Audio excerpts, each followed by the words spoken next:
Telangana rising global summit 2025కి తెలంగాణ రాష్ట్ర దేవాదాయ శాఖ మంత్రి కొండా సురేఖ ఇందిరమ్మ చీర కట్టుకొని రావడంతో చర్చనీయాంశంగా మారింది. రాష్ట్ర ప్రభుత్వం మహిళలకు అందించిన ఇందిరమ్మ చీరను ధరించి ప్రత్యేక ఆకర్షణగా నిలిచారు.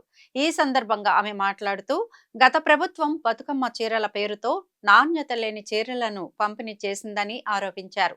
వాటిని మహిళలు ధరించడానికి వీలు లేని విధంగా ఉన్నాయన్నారు. తమ ప్రభుత్వం నాణ్యతతో కూడిన చీరలను అందించిందని, అందుకే మంత్రులు, మంత్రుల భార్యలు ఇందిరమ్మ చీరలు ధరించాలని ముఖ్యమంత్రి రేవంత్ రెడ్డి సూచించారన్నారు. సోనియా గాంధీ పుట్టినరోజును పురస్కరించుకొని తాను గ్లోబల్ సమ్మిట్ కు ఈ చీరను ధరించి వచ్చానన్నారు.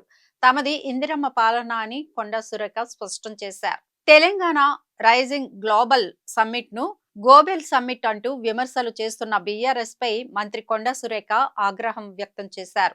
10 ఏళ్లలో బీఆర్ఎస్ చేయలేని అభివృద్ధిని తమ ప్రభుత్వం చేస్తుంటే జీర్ణించుకోలేక బురద చల్లే ప్రయత్నం చేస్తున్నారని మండిపడ్డారు. ఈ సదస్సు ద్వారా లక్షల కోట్ల రూపాయలు పెట్టుబడులు వస్తున్నాయని, ఈ పెట్టుబడులను రేవంత్ రెడ్డి ఇంట్లోనే, మంత్రుల ఇళ్లల్లోనూ దాచుకోబోమని అన్నారు. పరిశ్రమలు వస్తే యువతకు ఉపాధి లభిస్తుందన్నారు.